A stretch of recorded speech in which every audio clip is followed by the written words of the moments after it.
18 mil. Okay, get those out, get that flex plate down. All right, so there it is. Obviously, really soaked in here. And you can tell underneath that seal there, it's collecting a little bit. Not that that's 100% indicator that it's a seal, but I mean, that's why we're in here. So let's get the tool. Hopefully we don't have to support the motor and remove these motor mounts to pull this rear cover, but let's see.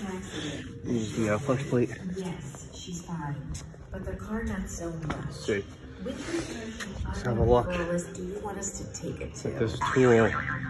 Imitation part substituted.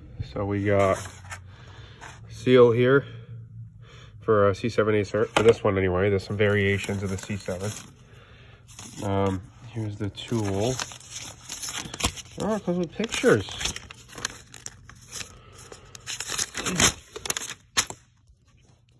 Okay. This is the tool. It was $500 aftermarket online. It's like $900 at Cat. So, so it looks like, well, there you go. There's the instructions. Okay, I'm gonna figure this out, and before I pull it out, I'll. All right. Well, that's not a removal tool. That's just an install tool. So, I don't know how to remove this thing, but this is how I'm gonna try. Okay, I got those on there. I might need a better pry tool here. This thing's kind of worn out. Okay, I just got those on there, and I'm just gonna pry it out walking around. That should work. Yeah, that works, or a variation of it. I drilled out that hole a little bigger. Put my seal puller in there. There you go. Old seal's out. Can't really verify the condition of it. It is a little brittle. So 300,000 miles anyway, like I said. So let's clean it up with brake cleaner. Okay, just be careful spraying in here because that is the oil pan, obviously, unless you're gonna drain the oil anyway afterwards, which I would recommend. Okay, so let's start cleaning. All right, that might work.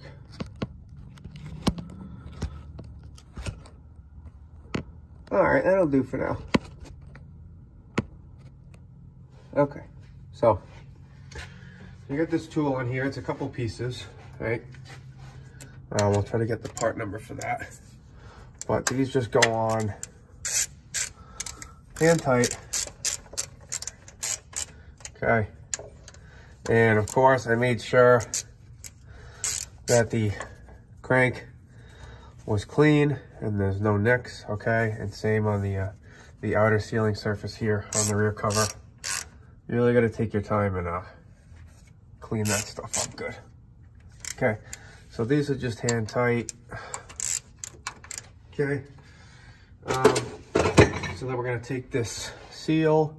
So this seal has a steel wear sleeve. So steel wear sleeves always are installed with the seal on top of the crank. If this had like a nylon sleeve, I know some of the Cummins front seals have nylon sleeves. You install the seal with the nylon sleeve in, and as you install it, it kind of pushes it out. And if it doesn't, after the seal is installed, you remove the nylon sleeve. This is a steel sleeve, so we're going to install it with the steel sleeve over the crank. Okay, and what I'm going to do is I'm going to apply some silicone on the outside of this seal. Someone's gonna say, oh, you can't do that, you can't do that. Well, I'm doing this for 15 years, and thin layer around the edge of the seal has never hurt me. Okay, that goes for wheel seals, everything. Thin layer. You can see I'm just thin layer silicone. Okay. Thin layer. Let me finish that up. Okay. And the way we position this is carefully. But this goes in here, again, with the steel sleeve. The instructions actually that come with the seal from Cat say, never remove the steel sleeve. Say if the steel sleeve is removed, ever, you have to discard the seal, which I don't know. I don't know about that, but I would just put it back, but that's just me. Okay, so at this piece, it's gonna go on like that. Okay, to push that sleeve. Okay. 2 hands here.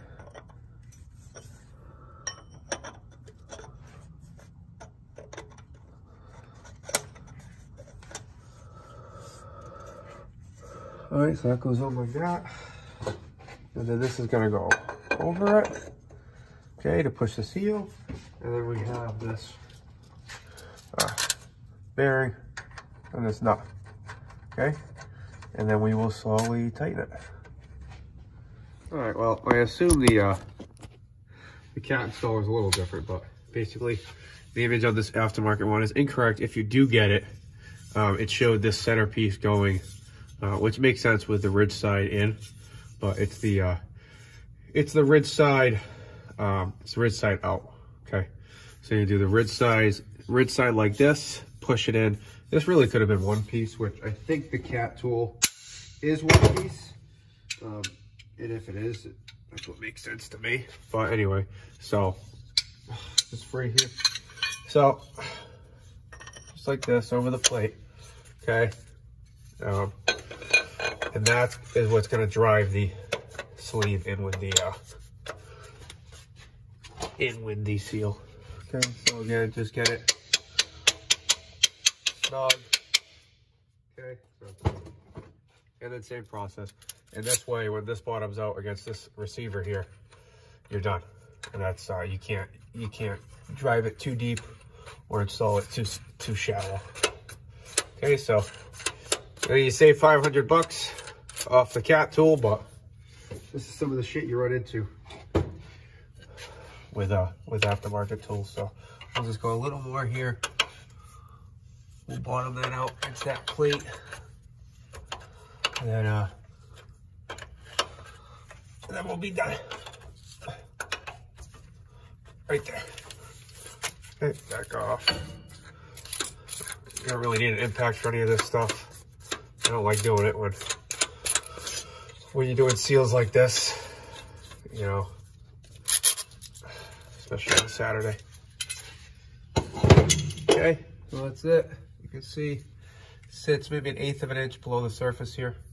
Okay, steel sleeve flush with the crank. Okay, I got my light bead of silicone here. It does say install dry, and what that means is no oil. Okay, doesn't mean no silicone. Okay, it means no oil.